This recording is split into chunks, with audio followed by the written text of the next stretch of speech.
في تفاصيل خطيرة جدا إخواني وأخواتي ومعطيات صادمة بخصوص القضية ديال البوال رؤوف بالقاسمي. من بعد ما خرجوا الوالدين ديالو الإخوان كيطالبوا ويناشدون صاحب الجلالة الملك محمد السادس. السبب هو قال لك سيدي الولد ديالهم ما راهش بخير في المغرب. الأمر راجع الإخوان لبعض المصادر الإعلامية الجزائرية الكرغولية خرجت بواحد المعطيات اللي هي خطيرة على رؤوف بالقاسمي وهو كيعايش الأيام ديالو أو العقوبة السجنية ديالو من داخل سجن العرجات بمدينة سلا. هاد المساخط الوالدين أشنو غادي يديروا؟ غادي يشنوا واحد الهجوم اولا على العائله ديال رؤوف بالقاسمي. من بعد الاخوان ما خرج الشخص اللي خدام مع السفاره الجزائريه ومشى عنده في الزياره ديال يوم امس اللي كان هو الشخص الاخوان المكلف بهذه المهمه هذه، اي يمشي لعند رؤوف بالقاسمي ويعطيه فلوس الا بغى يتقدى في الكانتين. اي هذوك الفلوس ما غاديش يعطيه له يعني عمله نقديه، وانما غادي يشري له البونات اللي كيكونوا فيهم المواد الغذائيه. فاذا بهذا الشخص هذا اللي هو سفير او نقدروا نقولوا خدام في السفاره الجزائريه غادي يتبين له بان رؤوف مازال عنده لبوان.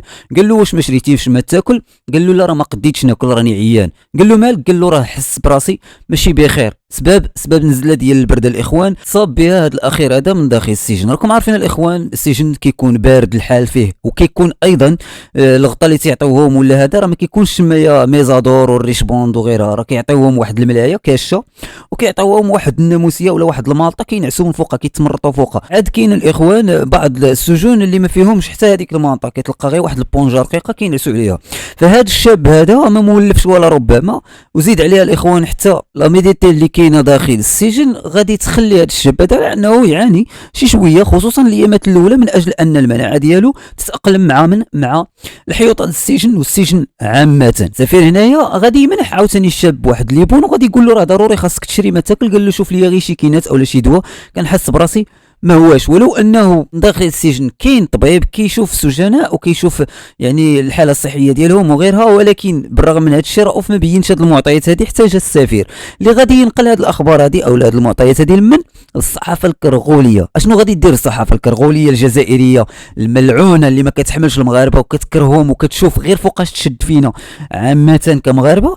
غادي ينوضوا الاخوان وغادي يمشيو لعند العائله ديال رؤوف وغادي يقولوا له بان ولدكم راه داير اضراب عن الطعام. شوفوا كيفاش اولوا الاخوان وشوفوا كيفاش قلبوا الموضوع راسا على عقب، وقالوا لهم بانكم خاصكم تنقذوا ولدكم والا فراه غادي تمشي توقع له شي حاجه. من بعد ما فتلت لهم بطبيعه الحال الخطه الاولى والخطه الثانيه والخطه الثالثه لهما ولا نظام العسكر، وكيحاولوا كيفاش يديروا غير باش يجروا عندهم رؤوف ويخرجوه من السجن باش ما يبانوش ضعاف قدام المملكه المغربيه وقدام السلطات المغربيه وقدام ايضا القانون المغربي الذي لا يحمي اي مغفل يفقه. شيء اللي خلى الاخوان هاد الشمايت هادو خصوصا الاعلام على انه يتوجه مباشره لمن العائله اللي الدور ديالهم تخلعوا على ولدهم وبداو تيتسناو غير فوقاش تجي لوقيته من اجل انهم يهضروا مع الولد ديالهم، بحيث كاينه واحد الوقيته اللي محددها المؤسسه السجنيه. والشكر كل الشكر للمؤسسه السجنيه اللي كتقوم الاخوان بواحد الجهد اللي هو كبير مع السجناء سواء سجن العرجات بمدينه سلا واحد او جوج او لا باقي السجون في المملكه المغربيه. فهاد الشاب هذا الاخوان ومن بعد ما غادي يهضروا معاه الوالدين ديالو غادي يبين لهم بانه حاس بالترويحه وحاس بحال فيه شويه ديال السخانه،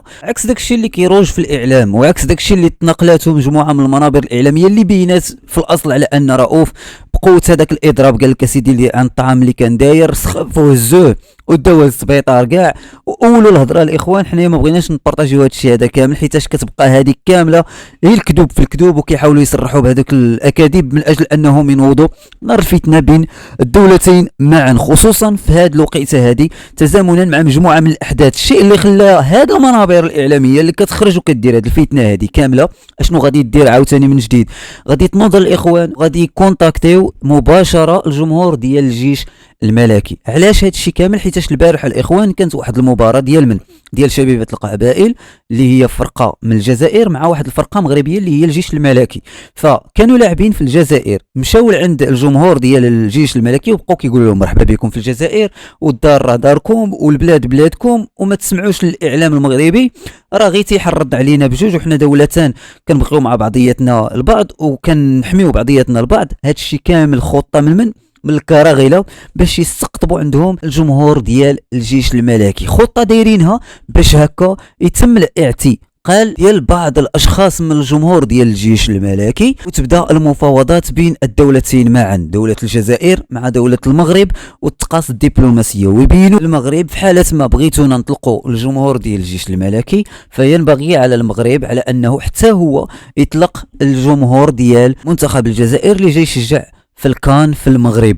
فهذا الشيء هذا كانوا تعمدوا على انهم الاخوان يديروه من اجل انهم يفديو الحساب كي كيقولوا. زائد دولة الجزائر اللي خصهم يعرفوا بزاف الاشخاص راه ما فيها لا مؤسسات لا جمعيات لا حقوقيه لا حتى شي حاجه، حتى من المطالبين بالحق المدني ما عندهمش، كيف ما الصحفي الفرنسي اللي نزلوا عليه ب10 سنين ديال الحبس بدون رحمه بدون شفقة. إضافة إلى أنهم الإخوان أي واحد مضغوط من طرف شي دولة دخل عندهم الدولة ديالهم فراه كينزلوا عليه بشي عقوبة اللي ما هياش الإخوان من 10 سنين وطلع العقبة. عكس المغرب الإخوان اللي الحمد لله وصل له واحد التطور اللي هو كبير وواحد النزاهة كبيرة في القضاء، وكل الشكر الإخوان اللي جا القضاء اللي كيوقفوا على نزاهته حتى اليومنا هذا. فهذا الامر هذا الاخوان هو اللي خلى الكراغيل على انها ما تصرت لهمش. اشنو غادي يديروا جمهور الجزائر؟ غادي يقول لهم صافي ان شاء الله غادي نجيو ويوجدوا لنا ان شاء الله البنيه ديالنا التحتيه والوطيلات وهذا، وحنا راه مستعدين يعني نقتنيو اوطيلات ونجيو ونشجعوا الفريق ديالنا. غادي يخليوهم حتى النهار بنهارو، غادي يخليو لهم الكراسه في الملعب خاويين ما جاوش. الجمهور الجزائر راكم لاحظتوا الاخوان البارح صعره ديال الكلاب من بعد ما خرج وبدا تيشتم في المغاربه اي اللعابه ديال الجيش الملكي من بعد ما دخلوا للملعب. اضافه فاش كانوا خارجين من الملعب بداو تيسبوهم وتينعتوهم بنعوت اللي هي قبيحه، وبداو تيقولوا عاوتاني ديك العبارات ديال البنان وداك الشيء. بل وحدين منهم وسط الجمهور ديال شبيبه القبائل اللي هما جزائريين هزوا الفوطه وبداو تيوريوها للعابه زعما راه حنايا مولين الفوطه. حيت راكم شفتوا في المقابله كان حكيمي كيحيد الفوطه حدا الحارس وغيرها بسبب داك السحر والشعوذه اللي داروا دوك المساخيط ديال السينيغال.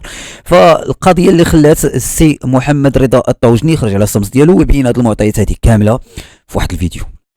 الله يخليكم حتى واحد ما يمشي، راه غادي يكونوا اعتقالات تما، وغادي لما سيعتقلون غادي السلطات الجزائريه ستفاوض المغرب، غتطلقوا لنا المشجعين الجزائريين اللي عندكم، غادي نطلقوا ديال الجيش الملكي. راكم ستضعون الدبلوماسيه المغربيه في مأزق. في بلادنا راه كاين القانون وكاين بعدا ومحامون وجرأه وجمعيات كلشي كيدوي. في الجزائر هادشي كله ما كاينش. كتعرفوا الصحفي الفرنسي اللي ضربوه ب10 سنين، كتعرفوا عدد هما فيما كانت شي حاجه اللي فيها التفاوض ولا اللي فيها الضغط على شي دوله الا واعتقلوا المواطنين ديالها. فهاد الظرفيه بالضبط الله يرحم لكم الوالدين يا جمهور فريق الجيش الملكي، ما تمشيوش مع الفريق ديالكم الجزائر، ناصروه شجعوه، والدعوات شجعوه وانتم امام التلفاز تفرجوا في المقابله. لا فاخواني اخواتي اشنو بان لكم نتوما في هذه المعطيات هذه كامله؟ كالعاده ما تنساوش خليو لنا الاراء ديالكم في خانه التعاليق، ما تنساوناش من لايك ديالكم دعما للمحتوى، وما تنساوش بارطاجيو هذه الحلقه هذه على اوسع نطاق باش ما نطولش اكثر واكثر. استودعكم الله، السلام عليكم ورحمه الله تعالى وبركاته.